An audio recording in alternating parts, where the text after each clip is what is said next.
Hey guys, I'm going to be reading you chapter 8 of the Weston game, and this one is a bit longer than the other chapters we have read. So, here we go. Remember, they were all at the reading of the will, and he was still um, reading off like kind of the rules and the list of the game. So, chapter 8 is titled The Paired Heirs. Okay, so here we go. He, the delivery boy slapped his partner on the back. That's us, old pal. Queen Crow and King Amber. What's this, on or no? Doug had turned the clue upside down, then right side up again. Theo jabbed an elbow in his ribs and turned to see if anyone had heard. Angela lowered her eyes in time. J.J. Ford crumpled the clues in her fist and rose in anger. I'm sorry, Mr. McSuthers, playing a pawn in this foolish game is one thing, but to be insulted with minstrel show dialect. Please, Judge, please don't quit on me, Sandy pleaded. I'd have to give back all that money. It would break my wife's heart and my poor kids. Judge Ford regarded the desperate doorman without pity. So many he had begged before her bench. Please, Judge, I lost my job, my pension. I can't fight no more. Don't quit just because of some nonsensical words. Sticks and stones can break my bones, but words will never hurt me, she had chanted as a child. Words did hurt, but she was no longer a child, nor a hanging judge. And there was always a chance. All right, Mr. McSuthers, I'll stay. J.J. Ford sat down, her eyes sparking with wickedness, and will play the game just as Sam Westing would have played it, mean. Flora Bumbox squeezed her eyes together and screwed up her face. She was concentrating.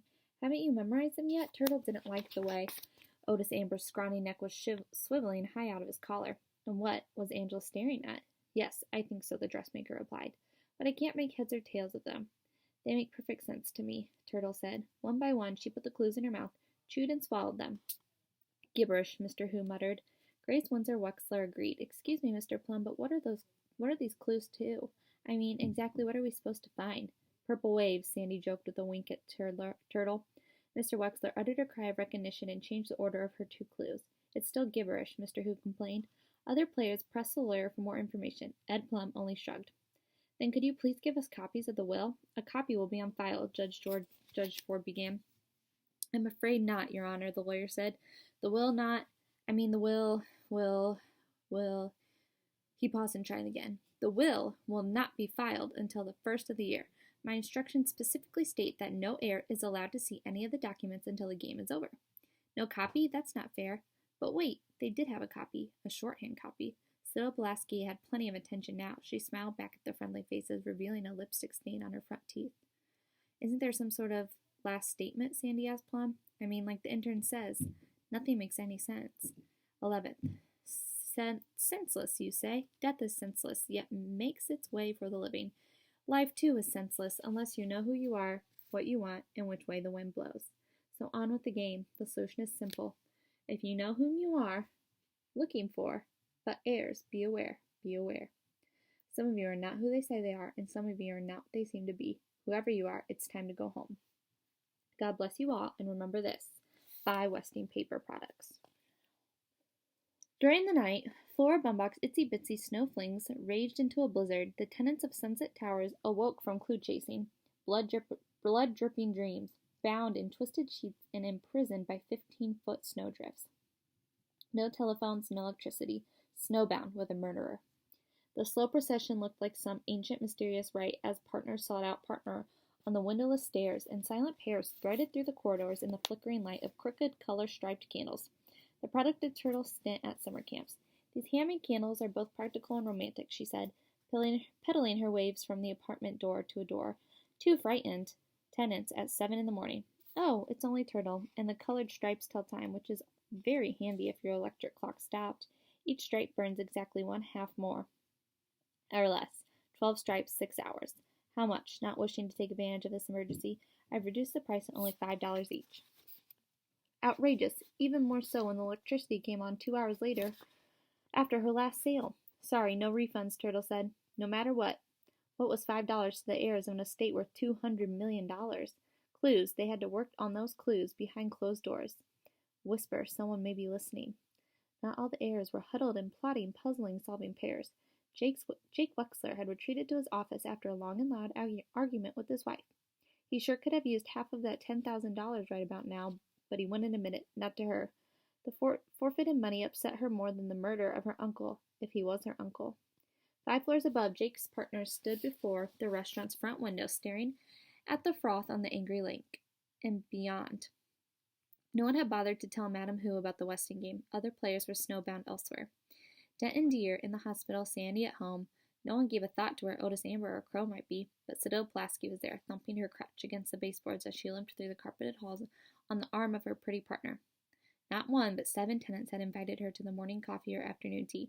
Bitter or not, they had to see Pulaski's copy of the will. 3 lumps, please. Angela drinks it black. Your health? Thank the Lord I'm still able to hobble about. Your job? I was private security to the president of Schultz Sausages. Poor Mr. Schultz. I don't know how he'll manage without me. Your shorthand notes? Thank you for the refreshments. I must hurry back for my medication. Come on, Angela. One heir had not invited them in, but that did not stop Sibyl Pulaski from barging into apartment 2D. Hi, Chris. Just thought we'd pop in to see how you're doing. Don't be scared. I'm not the murderer. Angela's not the murderer, and we don't think you're the murderer. Mind if I sit down? The secretary toppled into the chair next to the invalid before he could reply. Here, I stole macaroon for you.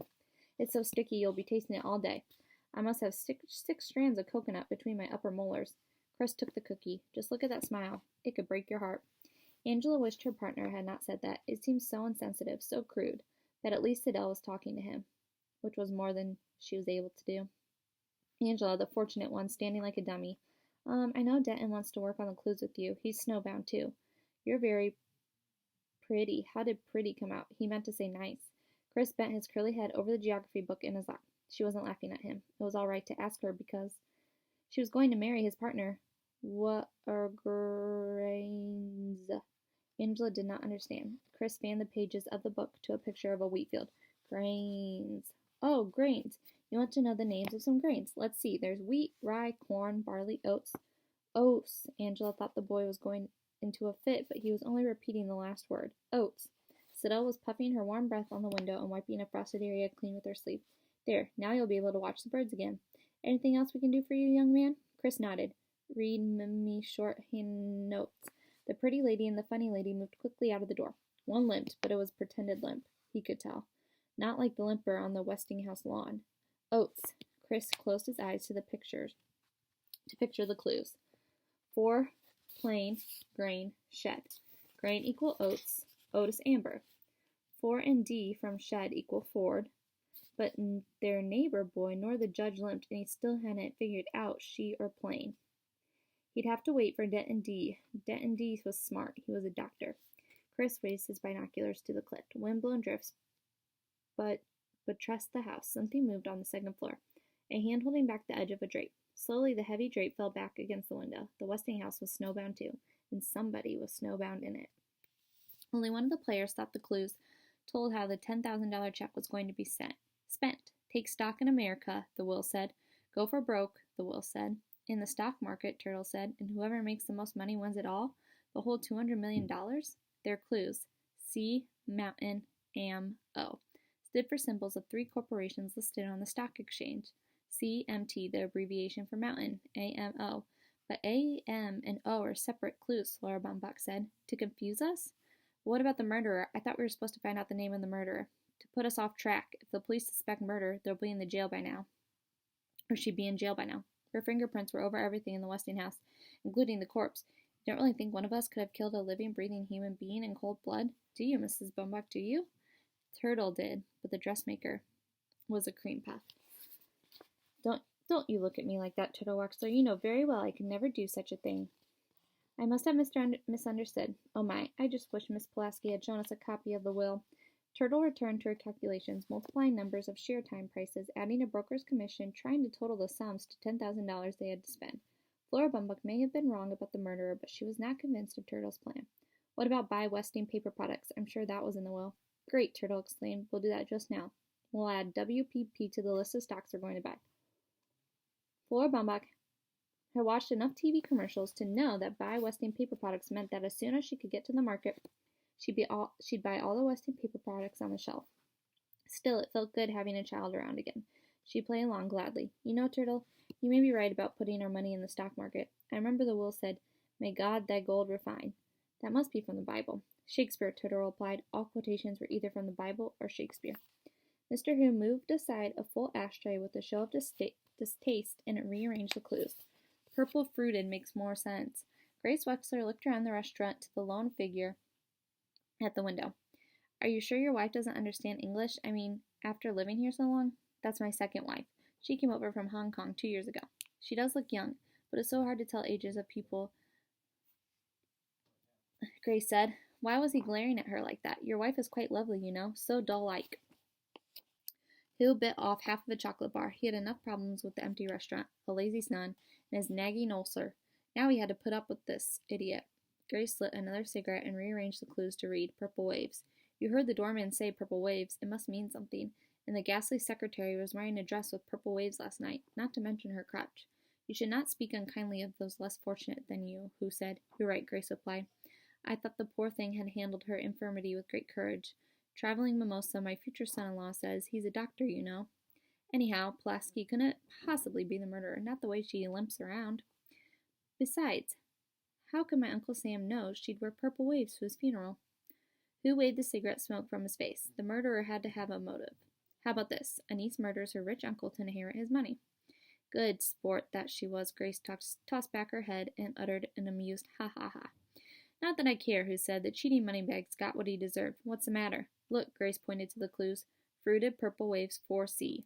4C. The murderer lives in apartment 4C. I live in 4C, Who barked. If Sam Westing wanted to say 4C, he could have written the number 4 and letter C. S-E-A means sea, like what the turtle swims in. Come on now, Mr. Who. We were both being silly. Have you spoken to your son about his clues? Some son. If you can catch him, you can ask him. Who stuffed the rest of the candy bar in his mouth. And in some business I got here. Everybody orders up. Nobody orders down. That coffee shop is sending me to the poorhouse, and your Angela and that Pulaski woman, they didn't show us the will. They didn't give us their clues. They didn't pay for 3 cups of jasmine tea and 6 almond cookies. And you smoke too much, and you eat too much. Grace threw her coin purse on the table and stormed out of the restaurant. Change? That's all he'll get from her? He'd have to beg on his knees before she'd sign. Grace Windsor Wexler on the $10,000 check, that madman. Some pair they made. Attila the Hun and Gracie the Useless. Gracie Windcopple Wexler, heir pretender, pretentious heir. First the money. They signed their names to the check. Half would go to Doug Who's saving account. Half would go to Theo's parents. Next, the clues.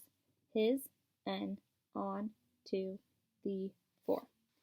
Maybe they're numbers. 1, 2, 3, 4, Theo guessed. I still say on is no. The bored track star said. He clapped his hands behind his head, leaned back in the coffee shop booth, and stretched his long legs under the opposite bench.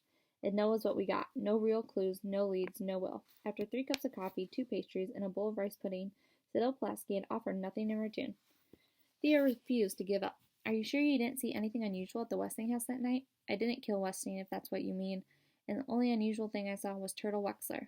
I think the pest is madly in love with me. How's that for luck? Get serious, Doug. One of his heirs is a murderer. We could all get killed. Just because somebody zapped the old man doesn't mean he's going to kill us, Dad says. Doug paused. His father's comment about awarding a medal to the murderer might be incriminating. Theo tried another tack. I was playing chess with somebody in the game room last night. Who? That's what's strange. I don't know who. We'll have to find out which one of the heirs plays chess. Since when is chess playing evidence for a murderer? Well, it's something to go on, Theo replied. And another thing. The will said no 2 sets of clues are alike. Maybe all the clues put together make one message, a message that points to the murderer. Somehow or other, we'll have to get to the heirs to pull their clues. Oh, sure. The killer can't wait to hand over the clues that will hang him, Doug rose. Snowbound or not, he had to stay in shape for the track meet. For the rest of the day, he jogged through the hallways and up and down stairs, scaring the nervous tenants half out of their wits.